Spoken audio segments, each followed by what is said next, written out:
bonjour. J'ai déjà eu l'occasion de vous expliquer en quelques mots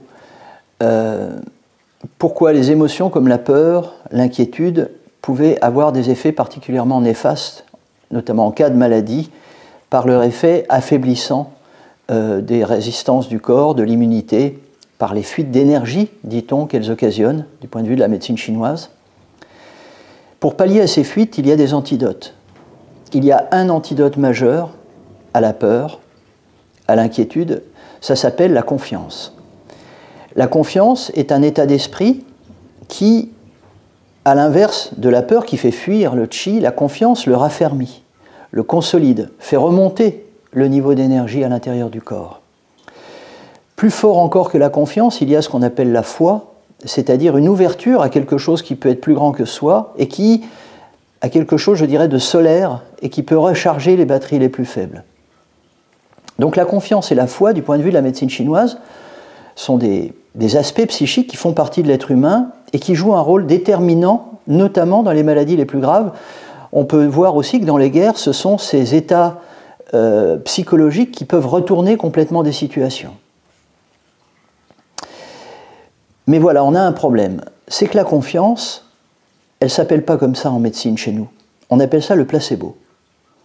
C'est-à-dire que le fait qu'une personne puisse avoir confiance dans un traitement est vécu comme un handicap à l'évaluation scientifique du dit traitement.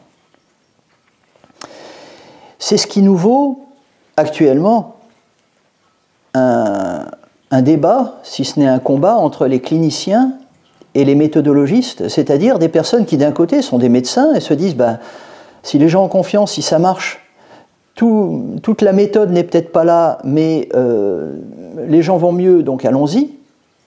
Et les méthodologistes qui vont dire mais ce n'est pas sérieux, c'est pas scientifique, on n'a pas véritablement vérifié, évalué la vraie efficacité de la chose.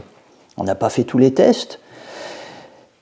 Et on se retrouve avec le problème qu'on a eu par exemple avec l'hydroxychloroquine, enfin qu'on a encore, c'est-à-dire il y a toujours des gens qui défendent ou qui défendent ce produit ou d'autres qui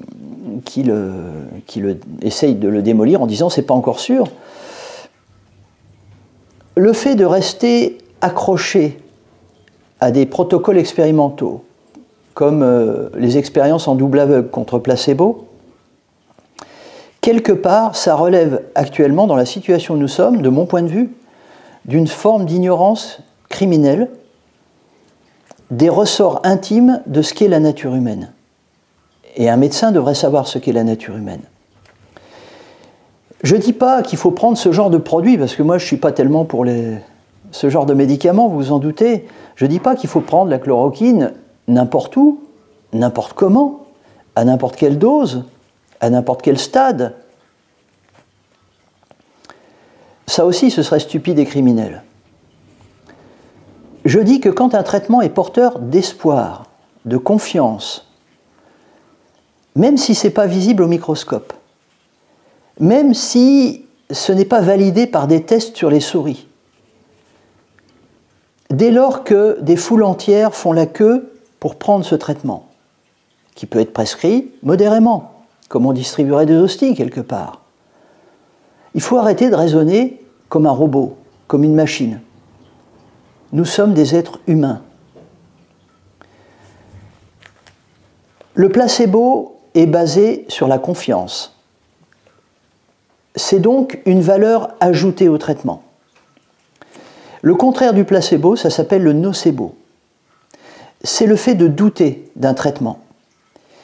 Et des expériences scientifiques ont montré que le nocebo pouvait lui aussi modifier considérablement l'effet d'un traitement, sauf qu'il fait le contraire, c'est-à-dire il est capable de saboter un traitement qui pourtant est efficace. Ce sont parfois les humains eux-mêmes qui font d'un traitement qu'il est puissant ou inefficace. C'est une proportion qui peut être énorme, surtout dans des situations où la peur, le doute, l'angoisse sont énormes. Et où donc la confiance peut aussi être décuplée lorsqu'on se jette sur quelque chose, sur une bouée.